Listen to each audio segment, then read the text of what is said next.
উসমান গনি রাদিয়াল্লাহু তাআলা আনহু, যার ব্যাপারে আল্লাহ তাআলা দুনিয়ার বুকে জান্নাতের সুসংবাদ দিয়েছেন। এমন একজন সাহাবী, তিনি যখন কবরের পাশ দিয়ে হাঁটতেন, তিনি যখন কবরের পাশ দিয়ে অতিক্রম করতেন, হাউমাউ করে কেঁদে দিতেন, কান্না করতে করতে দাড়িগুলো ভিজে যাইত। সাহাবায়ে কেরাম জিজ্ঞাসা করলো, ও উসমান, আপনি একজন জলিলুল কদর সাহাবী, আল্লাহ রাসূলের দুইজন কন্যাকে বিবাহ করেছেন, আপনি যখন কবরের পাশ দিয়ে চলেন তখন হাউমাউ করে কেন কেঁদে দেন? হযরত উসমান বলে, আমার ভাইরা, তোমরা কি শোনো নাই আমার পয়গম্বর কি বলেছে? আমার পয়গম্বর বলেছে, কবর হলো মানুষের সর্বপ্রথম ঘাঁটি। এই কবর যদি সহজ হয়ে যায়, পরবর্তী ঘাঁটিগুলো সহজ হয়ে যাবে। আর কবরটা যদি কঠিন হয়ে যায়, পরবর্তী ঘাঁটিগুলো কঠিন হয়ে যাবে। তারপরে আল্লাহ তাআলা এদেরকে জাহান্নামে নিক্ষেপ করবেন, বড়ই কঠিন হয়ে যাবে। এজন্য আমার ভাইরা, আপনি আমার কবরের প্রস্তুতি নিয়ে দুনিয়া থেকে যেতে হবে। কারণ কবরটা হলো জান্নাতের গর্ত, না হয় জাহান্নামের গর্ত। আল্লাহর নবী, বিশ্ব নবী বলেন, ইন্নাল কবুরা রাউদাতুম মিন রিয়াদিল জান্নাহ আও হুফরাতুম মিন হুফারিন নার। আল্লাহর নবী, বিশ্ব নবী বলেন, ও দুনিয়ার মানুষ শোনো, কবরটা হয়তো তোমার জন্য জান্নাতের গর্ত থেকে একটা জান্নাতের গর্ত হয়ে যাবে, আর না হয় কবরটা তোমার জন্য জাহান্নামের গর্ত থেকে একটা জাহান্নামের গর্ত হয়ে যাবে। মুসলমান, আল্লাহ রাব্বুল আলামিন দুনিয়ার বুকে মানুষকে কি জন্য সৃষ্টি করেছেন? আল্লাহ তাআলা কোরআনুল কারীমের ভিতরে জানায় দিলেন, ও বান্দা, তোমাকে কেন সৃষ্টি করা হলো?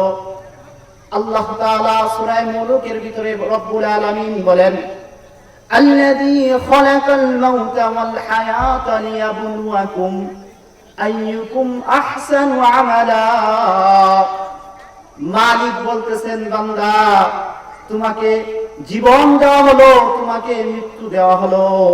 বান্দারে, তোমাকে কি জন্য সৃষ্টি করা হলো?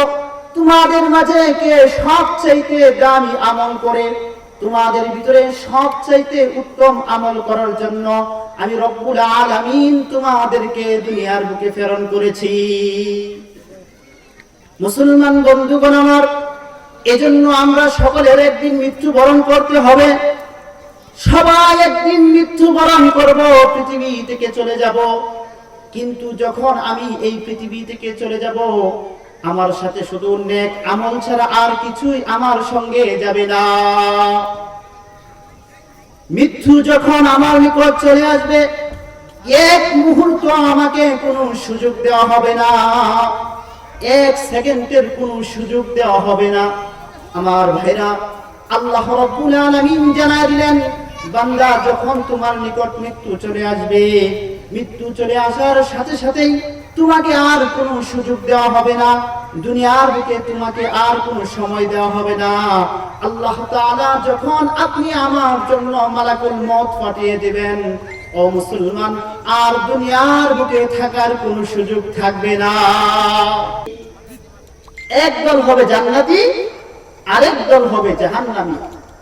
যারা জান্নাতি হবে তাদের জীবনটা হবে সুন্দর, আর যারা জাহান্নামী হবে তাদের জীবনটা হবে কষ্টের। আল্লাহ রাব্বুল আলামিন সূরা মুলুকের ভিতরে রব্বুল আলামিন জানায় দিলেন, বান্দা, যখন তোমাকে জান্নাতে দেওয়া হবে তোমার জীবন সুন্দর হয়ে যাবে, আর জাহান্নামে যখন তোমাদেরকে দেওয়া হবে, জাহান্নামের প্রহরীরা, জাহান্নামের দারওয়ানগুলো তোমাদেরকে জিজ্ঞাসা করবে, আলাম ইয়াতিকুম নাযীর? ক্বালু বালা ক্বাদ জাআনা নাযীর। জাহান্নামের প্রহরীগণ জিজ্ঞাসা করবে, ও জাহান্নামীর দল, হতভাগার দল, তোদের নিকট কি আল্লাহর পক্ষ থেকে কোনো বিধি প্রদর্শনকারী আসে নাই? আল্লাহর পক্ষ থেকে তোদের নিকট কি কেউ ভয় দেখায় নাই? দুনিয়ার বুকে কোরআনের তাফসীর হয় নাই, দুনিয়ার বুকে কোরআনের মাহফিল হয় নাই?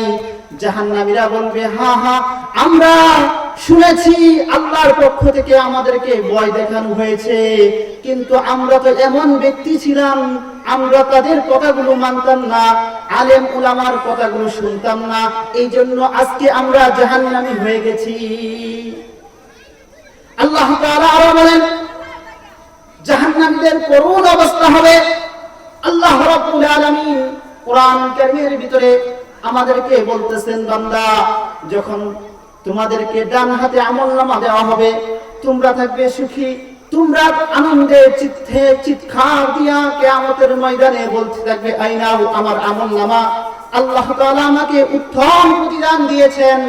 আর যখন তোমাকে বাম হাতে আমলনামা দিবে, আল্লাহ তাআলা বলেন, ওয়া আম্মা মান উতিয়া কিতাবাহু বিশিমালি ফায়াকুলু ইয়া লাইতানি লাম উতা কিতাবিয়া ওয়া লাম আদরি মা হিসাবিয়া।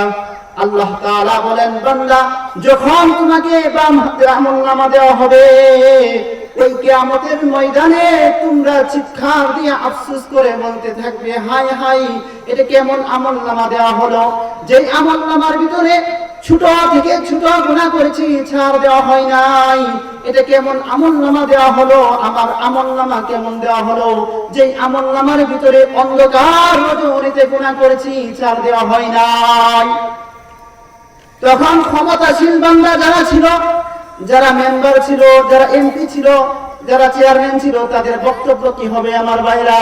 আল্লাহ রাব্বুল আলামিন বলেন, ওই সকল বান্দাগুলো তখন চিৎকার দিয়া বলবে, হায় হায়, আজকের আমলনামা যদি আমাকে না দেওয়া হতো, আমার সম্পদ ছিল, কোটি কোটি টাকার মালিক ছিলাম, কিন্তু আমার সম্পদ কোনো কাজে আসে নাই। আমার ক্ষমতা ছিল, কোটি কোটি টাকার মালিক ছিলাম, ক্ষমতার কোনো অভাব ছিল না, আমার ক্ষমতা কোনো কাজে আসে নাই। আল্লাহ তাআলা বলবেন এই জালেমদেরকে, আমার হযরত উসমান গনি রাদিয়াল্লাহু তাআলা আনহু, আল্লাহর পয়গম্বর সাল্লাল্লাহু আলাইহি ওয়াসাল্লামের একজন সাহাবী, নবীর জামাতা হযরত মুসলমান ভাইরা আমার, হযরত উসমান গনি রাদিয়াল্লাহু তাআলা আনহু এত বড় একজন সাহাবী, তারা কবরকে এত ভয় করতেন, কিন্তু আফসোসের বিষয় আজকে আমাদের ভিতরে কবরের ভয় নাই, আমাদের ভিতরে কিয়ামতের ভয় নাই, আমাদের ভিতরে জাহান্নামের কোনো ভয় নাই। কতই কঠিন হবে সেই জাহান্নামটা, কতই কঠিন হবে। জাহান্নামের আগুন আল্লাহ তাআলা 1000 বছর জ্বালিয়েছেন, এই আগুনটা আরো 1000 বছর আল্লাহ তাআলা জ্বালিয়েছেন। এইভাবে জ্বালাইতে জ্বালাইতে জাহান্নামের আগুনটা কালো হয়ে গেছে। এজন্য মুসলমান ভাইরা আমার,